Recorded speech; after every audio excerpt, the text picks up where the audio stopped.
북한이 러시아한테 보낸 건 양산형이에요. 근데 그 양산형의 품질은 네. 시험용만큼 좋지가 않습니다. 어떻게 하면 이걸 들키지 않고 쏠까? 이런 고심이 있죠. 네, 여러분 안녕하십니까? 경제 한방의 이윤입니다. 이제 만 2년에 접어든 러시아 우크라이나 전쟁. 자, 여기서 중요한 변수가 하나 발생했습니다. 바로 북한산 미사일입니다. 자, 이 군사강국 러시아가 왜 북한의 미사일을 필요로 했던 건지, 그만큼 또 성능이 좋아졌다는 건지 우리로서는 궁금증을 넘어서 참 걱정되는 일이 아닐 수 없습니다. 군사 전문 유튜버 샤를 군사연구소 이세환 대표와 함께하겠습니다. 네, 대표님 어서 오십시오. 네, 안녕하세요. 네. 지금 6회공을 넘나들면서 군사 전문 유튜버로 활약 중이신데 개인적으로 궁금한 게 어디서 군 복무하셨어요? 전 육군 나왔습니다. 아, 육군. 네네. 네. 어쨌든 미사일도 뭐 육군이 관리하는 전략 자산이니까 네, 오늘 그렇죠. 뭐 전공 제대로 찾아오신 거라고 보면 되죠. 예. 네. 자, 지금 우크라이나 전쟁에서 북한산 미사일이 사용됐다는 거 일단 이거는 그냥 팩트로 보면 됩니까? 네, 이 잔해를 조사를 했거든요. 잔해를 조사했고 우크라이나에서 이제 공식적으로 얘기를 했죠. 안에 네. 잔해를 보니까 한글도 나왔어요, 사실. 요즘 말로 빼박이군요. 네, 빼박이고 사실 원래 이게 북한의 이 미사일이 러시아 이스칸데르의 이제 카피판이거든요, 사실. 아, 이스칸데르 하면 러시아의 그 비수. 네. 걸프전에서. 걸프전 때문에 이제 다시 개발하게 된 그게 이스칸데르죠. 그러니까 걸프전에서 이 패트리어트 미사일 사용되는 걸 보고 그걸 네. 피하기 위해서 나온 게 정확히 하시네요. 예. 예. 그래서 이스칸데르를 이스칸데르? 이제 리버스 엔지니어링해서 만든 건데 성능이 거의 유사해요. 근데 약간 디테일이 다른 게 있거든요. 이건 북한이 열병식 할 때나 뭐 이렇게 북한 중앙정서 통신 방송에서 네. 나온 것들 그거하고 여러 가지 교차 검증을 해보니까 북한산이 맞다 이런 결론이 나왔습니다. 그러니까 한마디로 북한판 이스칸데르다. 맞습니다. 그게 바로 KN-23. 네. 위력이 어느 정도예요? 이게 보통 사정거리가 한 500에서 한 600km 정도 되고요. 그다음에 탄두 중량은 약간 극비긴 한데 보통 500km에서 1톤 정도 왔다 갔다 하거든요. 그래서 만약에 이런 게 도심지에 떨어졌다. 굉장히 큰 주변에 있는 건물이 무너질 정도죠. 일단 사거리가 600km 날아간다는 거는 네. 한반도 전역이 다 사정권에 들어온다는 모두 얘기고. 사정권입니다. 네. 그러니까 저희가 지금 우크라이나를 사실 걱정하는 게 아니라 네. 물론 그것도 걱정은 되지만 네. 이게 자칫 방향을 틀면 우리나라로 날아올 수 있는 미사일이기 그렇죠. 때문에 우리가 이거를 좀 알아봐야 한다는 거잖아요. 네. 그럼 이게 정말 우크라이나 실전에 사용돼서 그 정도의 위력을 발휘를 한 건가요? 재미있는 얘기를 우크라이나에서 했어요. 러시아가 북한제 미사일 24발을 쐈는데 2발 정도 목표에 명중했다 이렇게 얘기를 했었거든요. 그러면 이건 뭐 명중률이 10%도 안 되는 거거든요, 사실. 그렇죠. 예.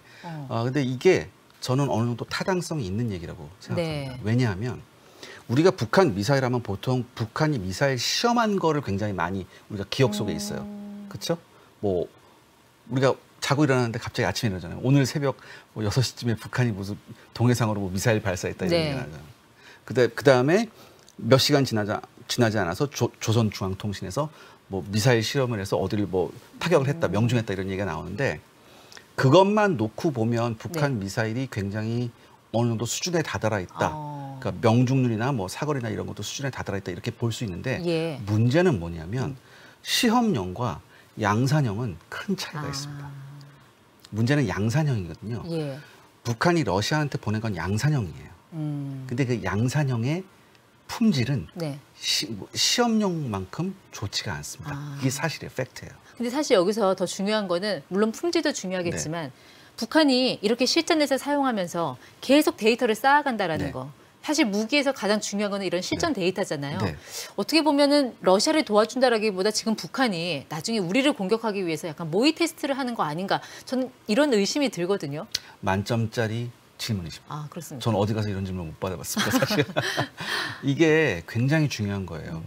즉 24발을 쏴서 2발이 명중했더라도 그 2발이 중요한 거거든요, 사실. 그 2발을 가지고 굉장한 연구를 할 거예요. 미사일이라는 건 발사하는 순간부터 떨어질 때까지 교신을 계속 할 수 있어요. 그 데이터가 고스란히 들어오거든요. 그럼 이게 중요하죠. 이 2발이 왜 성공했을까? 이 2발이 마지막 순간에 적의 요격을 어떻게 피했을까? 이런 데이터가 계속 쌓이는 거예요. 그렇다면 이거죠. 실패한 것, 성공한 것, 데이터를 양쪽에서 다 얻겠죠. 이걸 가지고 굉장히 면밀한 분석을 할 겁니다. 정리를 하면 자 이제 걸프전에서 사용됐던 그 러시아 미사일이 스커드 미사일. 스커드죠. 예. 그런데 그거를 패트리어트가 잡았잖아요. 아, 잡은 건 아니지만 보고서 화들짝 놀랐죠. 러시아가. 저런 것도 있네. 러시아가 놀란 게 그 패트리어트 네, 미사일. 네, 그래서 네. 그 패트리어트 미사일을 피해야겠다면서 나온 게 이스칸데르인데 그렇죠. 북한이 그걸 카피한 게 네. KN-23인데 네. 이게 지금 우크라이나전에 쓰이고 있다. 맞습니다. 그런데 궁금한 거는 러시아가 왜 굳이 북한산 무기를 자기네들 거 카피한 북한 무기를 지금 필요로 하는 것인지. 첫 번째 미사일 가격이 굉장히 비쌉니다. 얼마예요? 한 발에 이런 단거리 탄도 미사일도요 한 수십억 합니다. 한 20억에서 왔다 갔다 해요. 쏠 때 손 떨릴 것 같은데. 예, 그러니까 이게 아무리 이 러시아가 미사일 그동안 많이 재고가 있다고 하더라도 말씀하셨잖아요. 2년 지났잖아요. 얼마나 싸졌겠어요. 이제 없는 거예요. 그러면 비교적 우리가 운영하는 거하고 네. 비슷하고 그다음에 가격이 좀 저렴한 거 어디 있을까라고 찾아보겠죠. 그러다 보면 이제 북한이 나오는 거죠. 더군다나 북한은 네. 국경도 맞닿아 있고 하니까. 북한은 무기가 또 주로 실비라 나라에서 다 내주니까 그렇죠. 가성비가 좋잖아요. 비교적 싼 가격에 들어올 수 있고요. 그다음에 제가 말씀드렸듯이 이게 리버스 엔지니어링에서 카피한 거다 보니까 그렇게 낯설지 않아요. 러시아 입장에서 봤을 때. 비슷하네? 우리가 쓰던 거하고 이렇게 쏠 수 있거든요. 납기도 빠르죠. 북한. 많이 만들어놨으니까. 많이 만들어놨으니까. 예. 역시 배달의 민족은 좀 통하는 DNA가 또 있는 것 이게 좀 같습니다. 안 좋은 쪽으로 통하는 거. 예. 자, 그런데 현대전에서 중요한 거는 어느 정도의 전략 자산 무기를 확보하고 있느냐 이건데 우리가 그 북한 미사일에 계속 방어만 한다고 온 나라가 공포에 떨 수는 없잖아요. 우리도 그렇죠. 좀 선제 타격 무기, 북한 어떤 미사일에 맞설 수 있는 거 있습니까? 있죠. 우리도 말씀하셨듯이 최선의 방어는 공격이에요, 사실. 그다음에 모든 방어 무기는 공격용 무기에 최소 10배가 비싸요. 보통은 100배가 비쌉니다. 그렇기 때문에 방어용 무기는 사실 가성비가 안 나오죠. 그렇기 때문에 우리도 공격용 무기가 필요합니다. 왜냐하면 공격용 무기는 타켓 정해놓고 그냥 쏘면 되잖아요.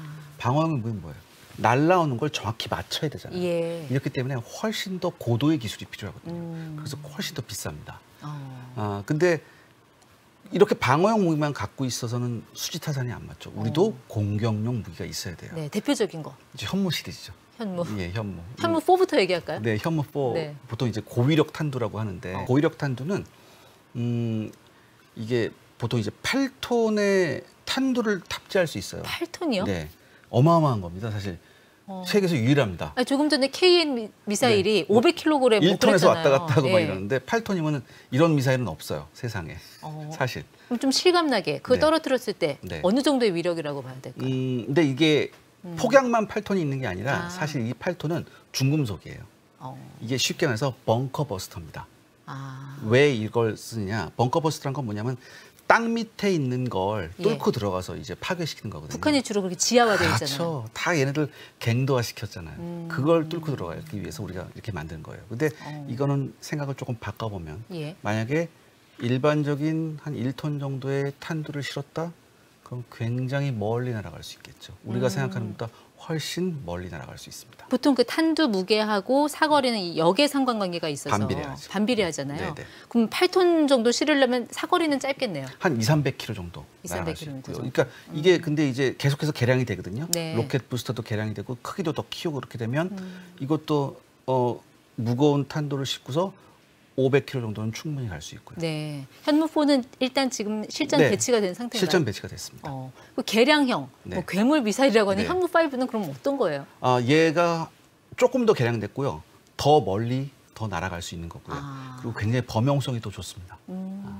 그래서 탄두의 무게를 여러 가지로 조절해서 네. 예를 들어서 천연 안반 밑에 있는 기지도 있을 수 있겠고, 그다음에 그냥 이제 갱도 밑에 있는 기지도 있을 수 있겠고, 네. 산에다 파서 이렇게 동굴을 파서 만든 기지도 있잖아요. 거기에 알맞게 적절하게 쏠 수 있고요. 예. 훨씬 현무4에 비해서 멀리 나갈 수 있는 사거리 연장도 될 수 있는 그런 미사일이죠. 북한도 이런 현무4, 5의 존재를 알고 있죠? 굉장히 싫어합니다. 굉장히 싫어요.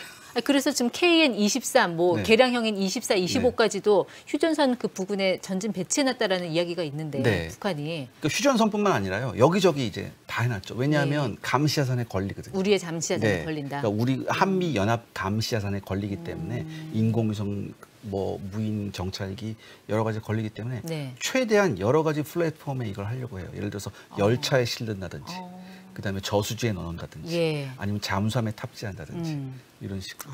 근데 사실 미사일도 중요하지만 그 미사일을 투발할 수 있는 그런 투발 수단, 네. 플랫폼 네. 이것도 요즘 중요성이 많이 강조가 되던데 네. 우리는 어떻습니까? 우리는 이제 잠수함도 있고요. 예. 그다음에 지상 발사 시스템도 있는데 좀 이게 좀 부족해요. 그래서 우리가 앞으로 하려고 하는 게 뭐냐면 네. 커다란 군함에서 어. 약 80에서 150발의 탄도미사일을 발사할 수 있는 시스템 이것도 지금 연구 중에 있습니다. 그래서 북한이 이제 미사일을 쐈다고 하면 뭐 하도 자주 쏘니까 이제 네. 그렇게 놀랍지도 않아요. 근데 궁금한 거는 쟤네가 어디서 쐈을까? 네. 잠수함에서 쐈냐? 네. 지상에서 쐈냐? 뭐 잠수함에서도 쏘는 게 가능합니까? 북한도 지금 그 단계까지 왔죠. 얘네들도 이제 SLBM이 있으니까 예. 북한도 SLBM이 있고, 근데 우리도 SLBM이 있고요. 사실 기술적 수준에서는 우리한테는 안 됩니다. 네. SLBM도 문제는 뭐냐면은 말씀하신 것 같이 플랫폼을 다양화하려고 굉장히 북한이 노력하고 있는 거예요. 너무나 감시자산이 자기들 머리 위에 많이 떠 있으니까 네. 어떻게 하면 이걸 들키지 않고 쏠까 아. 이런 고심이 있죠. 그럼 지상에서 쏘는 거랑 잠수함에서 쏘는 거와의 차이는 들키냐 안 들키냐 그 차이만 있는 거예요? 그래서 잠수함이 무서운 겁니다. 굉장히 무서운 거예요. 지금 작년에 이제 김군옥 영웅함이라고 네. 북한이 이제 SLBM 탑재하는 잠수함이 나왔어요. 근데 그 잠수함은 사실 그렇게 쓸만한 물건은 아니에요. 네. 쓸만한 물건은 아닌데 문제는 뭐냐면 이거를 북한이 시작했다는 거죠. 방금 말씀하신 그 SLBM 네, 이게 네. 잠수함 발사 탄도미사일이잖아요. 네네 맞습니다. 근데 잠수함에서 쏘는 게 특별히 그렇게 위험한 뭐 이유가 있어요? 이게 뭐 물속에 한번 들어가면 이게 탐지가 힘들어요. 굉장히 힘들거든요. 특히 우리나라 동해하고 서해는 잠수함한테 굉장히 천국입니다. 이게 온도 변화층이 굉장히 많아요. 근데 예를 들어서 잠수함을 탐지하려면 이제 소나라는 걸 쏘거든요. 음파를 쏴요. 음파를 쏴서 탐지를 하는데 네. 온도 변화층이 있으면 이 음파가 굴절이 됩니다. 어. 그래서 잠수함을 찾기가 굉장히 힘들거든요. 예. 그러니까 예를 들어서 북한에서 잠수함이 이게 북한에서 이제 탄도미사일을 탑재한 잠수함이 북한에 있는 어떤 항구에서 출항했다. 네. 그 순간부터 추적해야 돼요. 그 순간부터 모든 감시자산을 총동원해서 찾아요. 얘가 어디서 어떻게 튀어나와서 어디다 쏠지 모르니까. 네. 근데 우리도 이게 있거든요, 사실. 어. 우리도 SLBM이 있습니다. 제가 말씀드렸지만 우리 SLBM 수준이 더 높아요. 어떤 면에서요? 잠수함도 훨씬 더 좋고요. 미사일 내 능력도 훨씬 더 좋습니다. 네. 그래서 우스갯소리로 북한보다 일본이 우리나라 SLBM을 더 싫어한다는 아하. 얘기예요. 자기네들 안 가지고 있거든요, 이거. 그렇군요. 예, 그래서 이 SLBM이라는 건 한마디로 무슨 효과가 있냐면 네. 너네가 우리를 먼저 선제 공격해도 우리가 보복할 수단이 있다는 거예요. 너네들한테 충분히 보복할 수단이 있다. 예. 이걸 보여주는 거거든요. 현무 4 네. 그리고 현무 5 그리고 그 북한의 KN-23 네. 이 전력을 비교하면 누가 승입니까?